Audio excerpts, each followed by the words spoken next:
Hello everyone, hope you're doing well. So let's continue in this series of BDD Cucumber framework along with the playwright over here. In this session, we'll be talking about how do we do a data-driven testing using like again BDD playwright, and we'll be using again over here the keywords of the BDD Cucumber that it has given. So if you have not gone through in detail till now, you can watch it the different sessions that I have conducted in the past, and this will be the continuation of the next things that we are going through in our session today. So today we'll be talking about how do we do a data-driven testing using Playwright and BDD Cucumber framework. And this is a series where you will be using or where we are trying to use all the specific features of Playwright as well. All the features like auto weighting, automatically screenshot generation, automatically video recordings, and so on. Okay. So here are a couple of things that we'll be trying to do over here. Like when you provide a username is correct and password is incorrect, in that case you will be getting one error known as your password is invalid. Let's say you have given some username as invalid and password is correct password. In that case, you will again be getting one error message which is your username is invalid. And when you try to provide both of the username and password as wrong, in that case also you will be getting one error which is your username is invalid. So this validation we'll be doing as a part of our data driven testing over here. Okay, so let's go over here. Again, if you have not gone through the VDD understanding part, you can just watch it through. There we have discussed the different keywords that we have and the significance of those keywords inside the BDD Cucumber framework. Okay, now here will be this is the things that we have gone through in the past, where we have seen like how do we do valid scenario checking for the successful login with valid credential. Now in our session today we'll be working on data driven testing. So for data driven testing we have one keywords that it has given known as scenario outline. Scenario outline is a keyword that it has given inside the BDD, which will help us in working with data-driven testing. Okay, scenario outline should also be followed by the examples keyword, what we have to provide it over here. In this example, you have to provide all the data that you are trying to use for this particular test case. Okay, let's see that. We'll go through over here. So for first thing that we'll be writing a description in this case. So we'll give a description that failed login, let's say failed login with invalid credentials. Okay.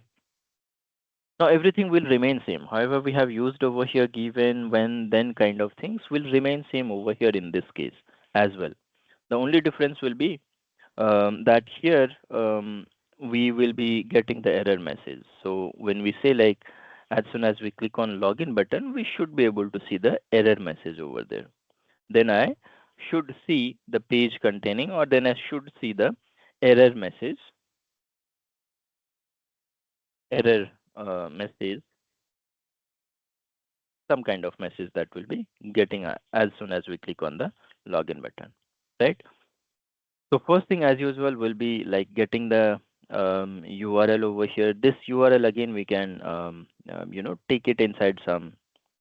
For now I'll make it over here itself. Once we start with like getting the data from JSON, getting the data from Excel, there we'll see like how do we make it to the other files.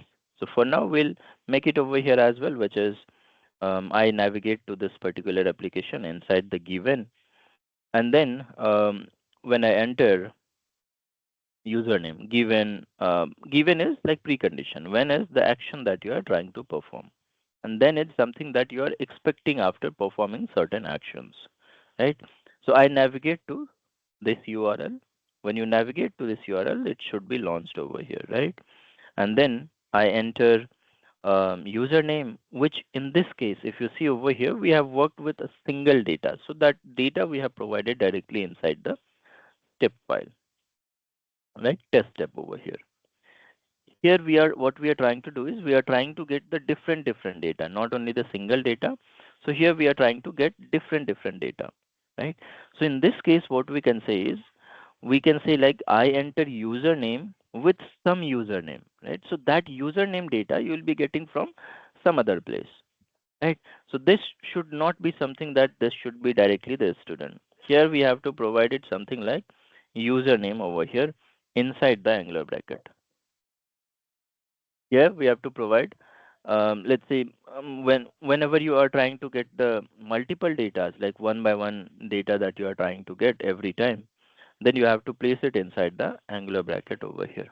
Then we have to place it over here inside the angular bracket.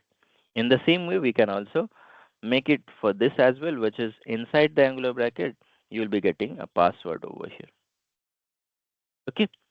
And that means when I enter username, this username will come from where it will come from, the example keyword that you will be writing over here. So inside this example keyword, inside this examples keyword, you'll be writing a tabular format of data. You'll basically be writing a tabular format of data, something like this. And there you will also see it as, let's say, error message. Okay. And those username and password, let's say first time you are giving like correct username, wrong password, and then you will get the message saying that what kind of message you will be getting when you provide a correct username over here and some wrong password. In that case, you will be getting a message saying that your password is invalid, right? So that message you have to provide it over here. Now what happened is, as soon as you have given an angular bracket, as soon as you have given an angular bracket over here, right? And inside this username that you have given, that username will be basically given, like this username will get the data one by one from here. That username data you will be getting one by one from this particular examples table. Examples table. Okay. Again, for the second time, when you get this username, this password, and you are also trying to get the error message for the validation, so that error message again we have to get it, the similar things that you have declared over here as a part of header. The first row that you see becomes the header of this particular table. So that header name you have to provide it over here as a username, as a password, and the error message that you are trying to look out for. Okay. Second time, when you provide, let's say, the invalid username, let's say wrong user, and password is the correct password that it is trying to take it over here, which is password 123, right? And then in that case, what error message you will be getting? You will be getting an error message saying that, um, let's see what it is trying to get it over here in this case. So here you will get a message saying that your username is invalid, right? So that username you can provide it over here as a that this information you can provide it over here as a part of error. Okay. And third one that we can take is both of them are wrong. In this case, wrong user and wrong password as well.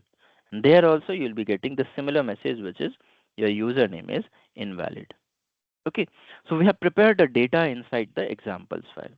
Whenever you are trying to do a data driven testing, always remember that you do not have to provide directly the string value over here. You have to provide the header name of this table that you have created, header name of this table that you have created inside the angular bracket, inside the angular bracket. Okay.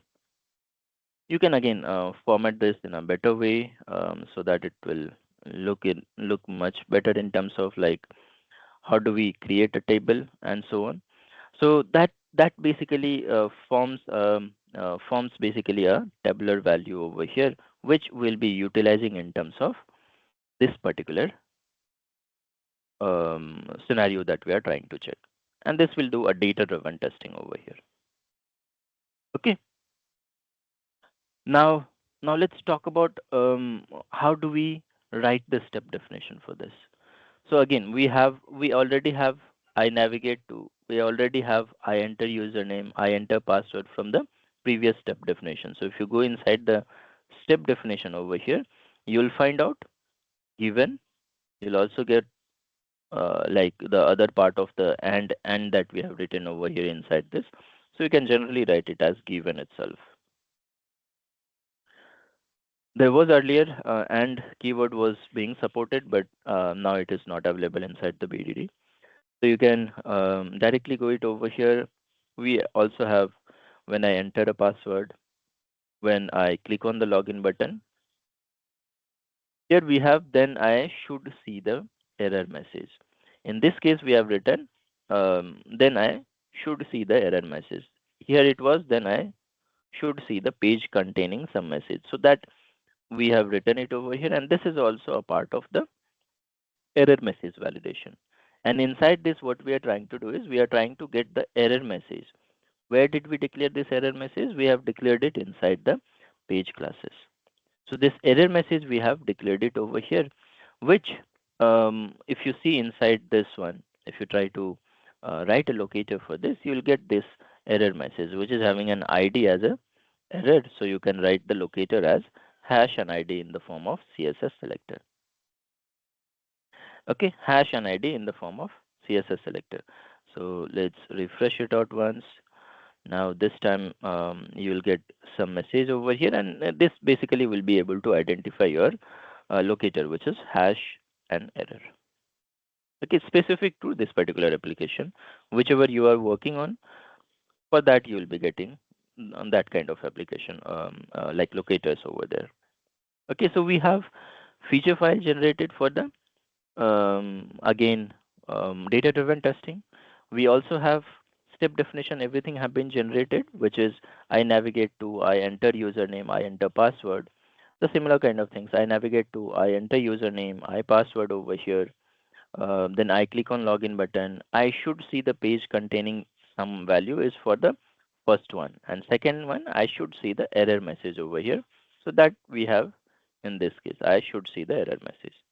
Over here, we are trying to call the error message and trying to get the text value. Where this message will come from, this message value will come from the feature file from this particular examples. Every time when it iterates through, it will keep on iterating with the value. Okay, now let's go ahead and see how do we execute the test case. So everything have been completed. One is like writing a feature file, step definition we have already written, and page classes we have already created over here, which inside this one, right? In the in basically next session we'll talk about how do we get the data from external files inside the examples over here. Okay, or for the data driven testing. There are different ways in which we can handle. We'll discuss a couple of them. Okay. So whenever you have to execute the Playwright BDD framework or Playwright BDD test cases, what you have to do it first is like you have to enter something which is npx BDD gen over here. So first command will be npx BDD gen, which will generate the Playwright specific test case over here, which is something like convert this BDD into a Playwright specific things.